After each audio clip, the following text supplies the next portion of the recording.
Okay, so I'm talking to Joyce Keeton from Loganville, Georgia, and the Dog Spot Training and Enrichment Center. And so Joyce, you had, when Joel and I spoke to you about your lifestyle dog training program, we kind of came away with that it's more rather than the usual dog training that people know, sit down, come, stay, that it's more getting away from basic obedience training. And I've made some notes, so I'm going to look at them. Rather than forcing dog training on people, on the dogs, it's working with in the relationship with the owner, basically. And I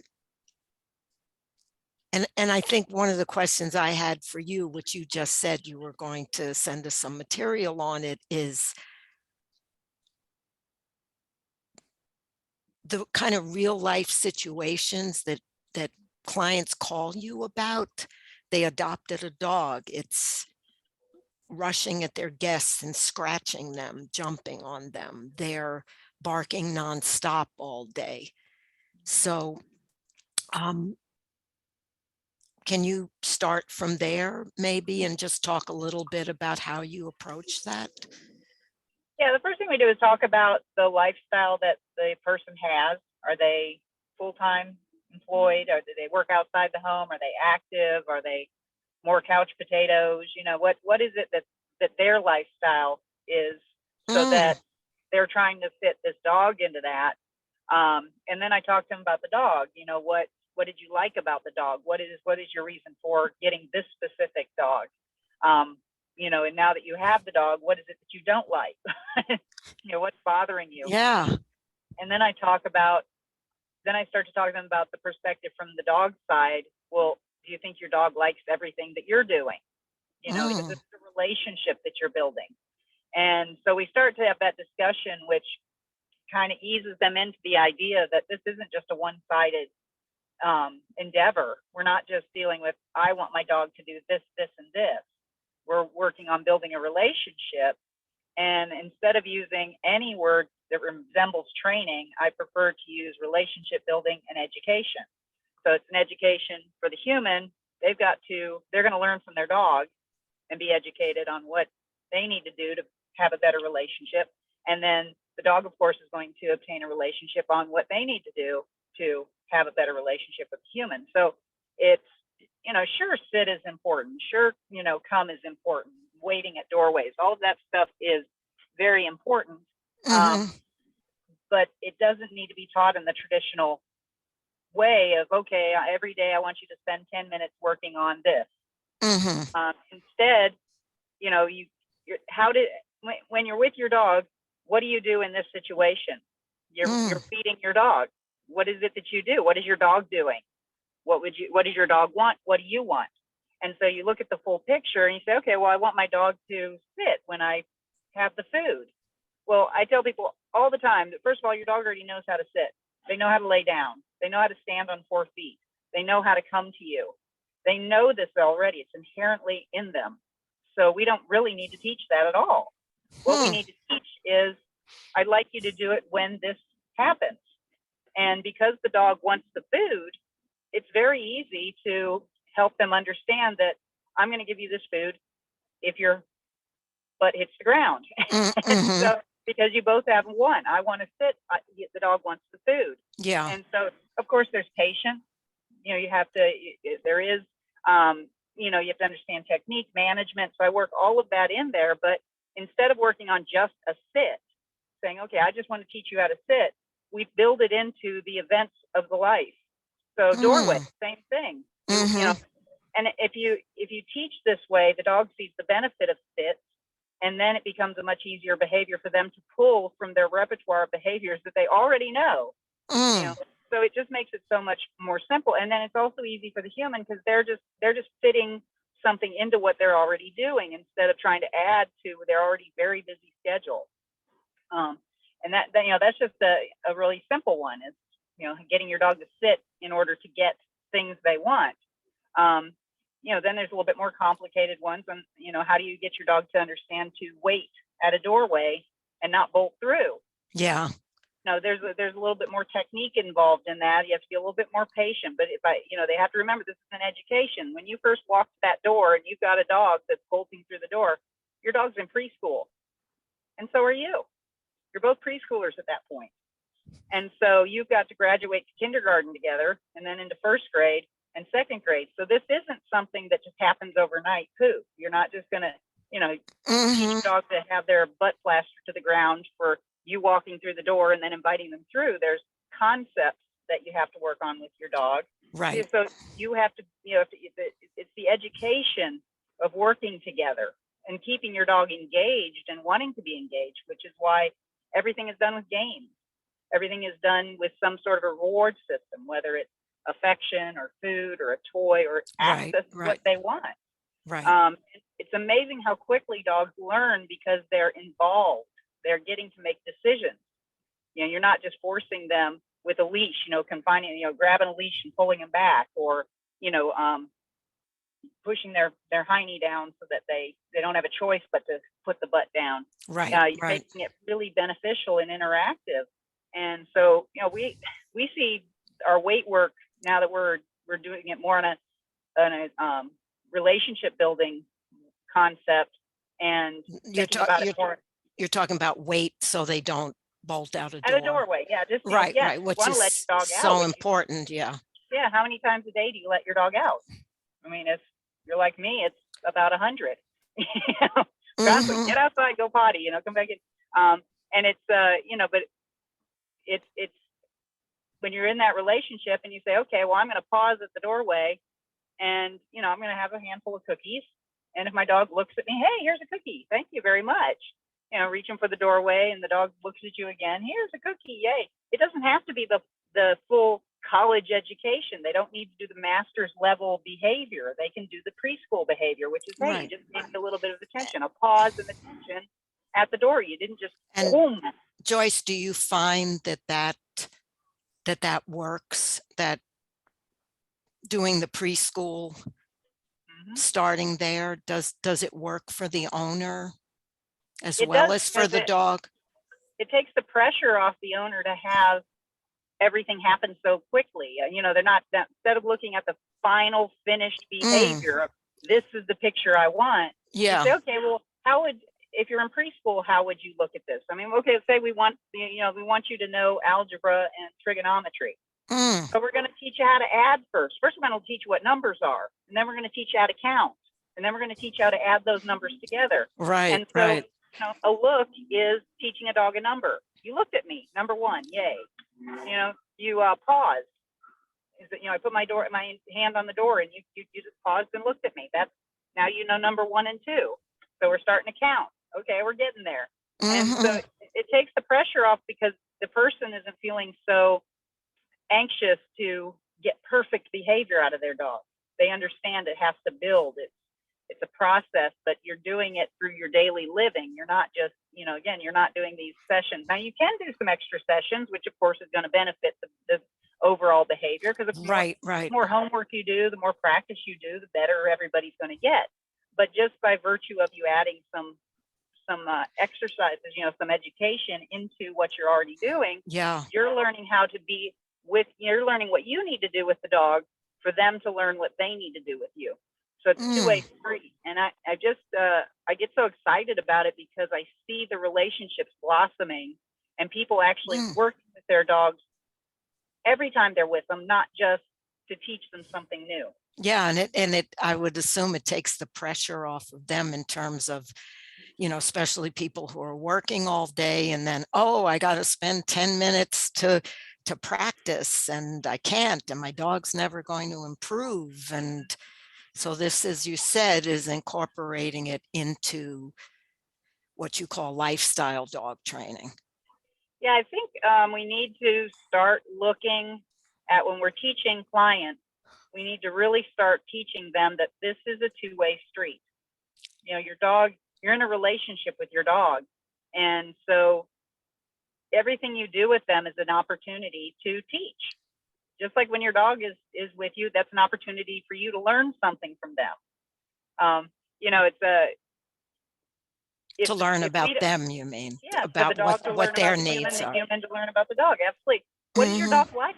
What is their baseline choice making, which is really important. When people bring their dogs to me and they're like, they're jumping, they're scratching people, they're all over the place. Well, have you done any previous training or teaching, any education so far? Oh no. Well, that's your dog's baseline. That's where they start.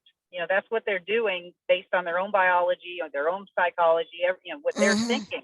Right. So if you want to help them behave differently and think differently, then you also have to change how you interact with them. It's not a one-way street. And, you know, so, you know, like when people want their dog to walk nicely on a leash, if all you're going to do is strap a leash to your dog and start tugging on it every time they pull, you're not willing to put a treat pouch on. You're not willing to, you know, use some techniques on, you know, on walking where you're maybe walk backwards and the dog, come on, buddy, this way, follow me. And then you turn left into them and all of a sudden they're walking next to you. Hey, look where you are. Have a treat. Yay. You know, it's an engagement.